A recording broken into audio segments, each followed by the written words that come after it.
Материала мы начнем после того, как вспомним некоторые понятия и термины, которые нам обязательно пригодятся при рассмотрении этого материала и последующих блоков того, что мы называем астрономической картиной мира. Некоторые, правда, термины мы не будем подробно рассматривать. Мы будем исходить из того, что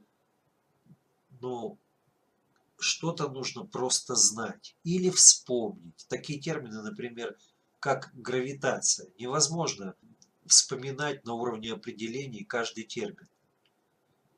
Какие-то термины все-таки мы будем считать, что они в силу образования, эрудиции, они понятны, они интуитивно осознаваемы, поэтому мы будем просто сразу ими оперировать. Ну, давайте начнем.